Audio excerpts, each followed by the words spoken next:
After destroying the radio signal, Lance rewards Jaunty the HM Whirlpool, which will allow him to explore more areas of the map, but only after defeating the Mahogany Town Gym. But as he leaves the Team Rocket hideout, he receives a call from Boba inviting him back to the Safari Zone for his second test. This time, can you catch a sand shrew and show it to me? It turns out there are extra areas of the Safari Zone that you couldn't access before, and sand shrew will only appear in the desert section. So Jaunty adds the desert area, then searches for a sand shrew. Oh no friggin' way!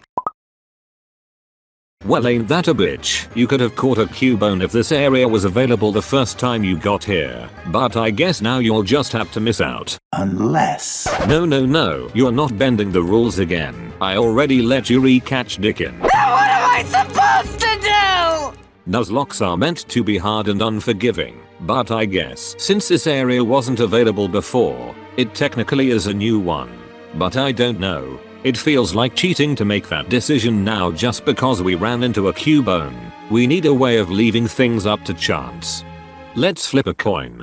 If it's heads, you'll get to catch the Cubone.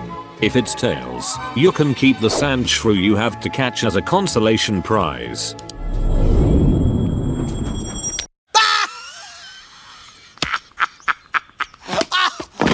Sandy. Well, we could be tighter than bark on a tree. After catching the sand shrew, Jaunty shows her to Boba. You did it. You caught a sand shrew. I knew you could do it. You've passed the test. You are now the Safari Zone owner. Excuse me? Yes, you heard that correctly. Boba is giving you the Safari Zone. By the way, though you are now the Safari Zone owner, would you kindly continue to pay admission? Excuse me? Would you kindly? Powerful phrase. Familiar phrase. Jaunty drops off Sandy at the daycare center, then puts together a team to take on the Mahogany Gym. Herculade! Yeah, baby! You can count on us! Ryder. The Mahogany Gym is home to Ice-type Pocket Men. You are challenged by Skier Diana. Ninky Minaj. Mr. Lava tries to swoon the Winter Woman, but she resists his charms and punches him with her frozen fist, freezing him solid. Assuming his fiery body will thaw out quickly, Jaunty leaves him in the battle, and hopefully he melts soon, because now he can't be switched out. For some reason Mr. Lava isn't hot enough to melt the ice he's trapped in, but his body is hot enough to burn Jinx when she punches him. What about the black face and exaggerated lips? Mr. Lava remains frozen for a full 7 turns, before finally thawing out and fighting back against the frosty femme fatale. Well, not a great first match for Mr. Lava, but perhaps the next one will go a little smoother. Border Patton throws his wig into the battlefield. Oh wait a sec, it's some sort of hairy pig thing. Well, whatever it is, Mr. Lava makes short work of it with his fire blast. But the next one proves to be far more of a pain in the ass. First, Mr. Lava misses his attacks twice in a row, then the little piggy slaps him with some mud, which is super effective. Now make sure you pay attention to that little detail, because this isn't the last mud attack we'll be seeing in this episode. So Jaunty sends Dickin to gobble him up like a little pork dumpling. But he's too big to go down in one bite, and before Dickin can finish him off, he uses a move that ensures he'll survive any attack he's hit with. And then, he does it again and again, so Jaunty switches in Lana to put the little shit to sleep. Oh, good for you! Oh, good for you!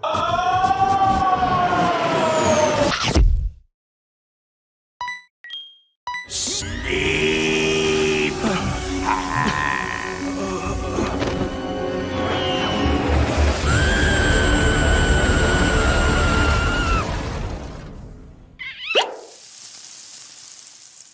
Jaunty switches Dick into the front of the team, then heads into the next room. Good evening.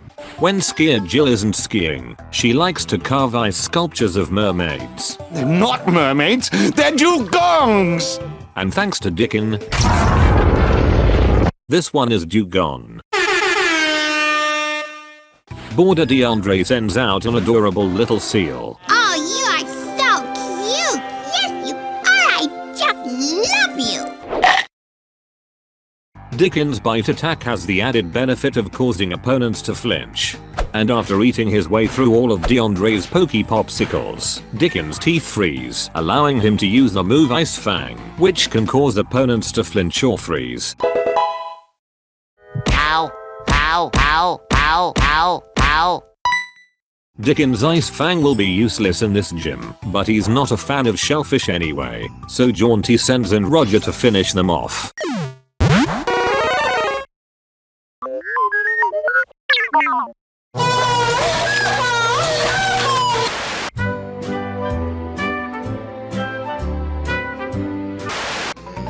Oh, good. An old person. They're always fun to listen to. For your information, I'm as fit as I was when I was an ensign in the Corps. And back then we used to stay up for 15 days in a row, and we liked it. I remember the time I tripped over a bazooka and fell right into the USO tent. I figure I've gathered up just about every technique there is for growing giant vegetables. Those aliens sucked them up with a laser beam and kept them prisoner for 15 million years. Shiver me timbers, a king's ransom and gold doubloons. Tried to wrap the trees in plastic last year. And ruined her nation's my wallet.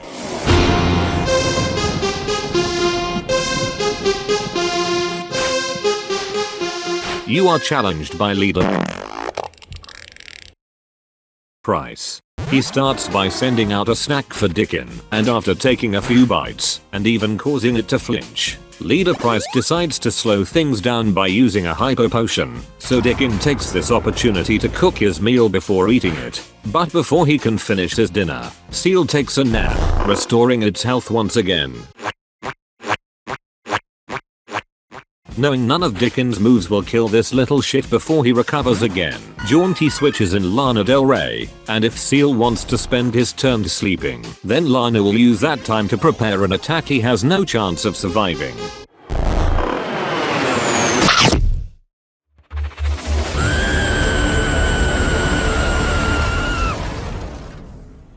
That ought to do it. With Seal out of the way, Leader Price is about to send out a Pokemonster Jaunty has never heard of before. Assuming that it might be his biggest and bestest Pikmin, Jaunty sends in Ding Dong for a very important mission. And you'd better keep us alive or I will never speak to you again! Obviously.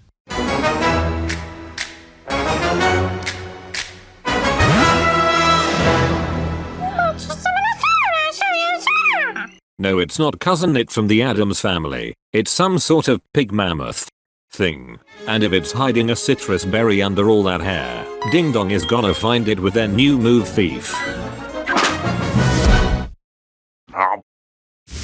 It may not be the strongest attack, but Ding Dong successfully stole the citrus berry.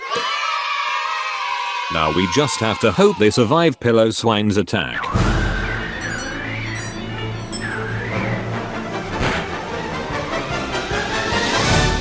Thank goodness they survived. But that's not even the best part. They then heal themselves by eating the very citrus berry they stole.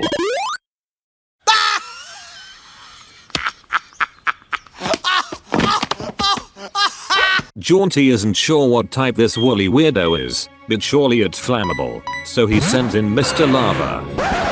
Now remember what I said earlier about that mud attack?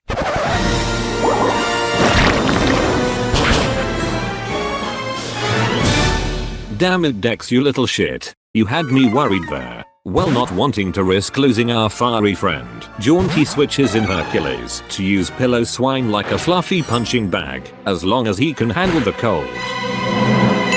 Perfect. Now I say we karate chop off those bangs of his.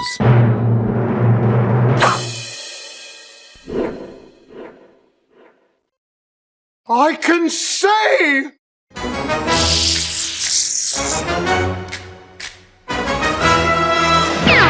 Hercules defeats the hairy Hulk with one critical hit, leaving Price with one last pocket moan. Say there, how's a fella get entered in the big bingo tournament? Shut up!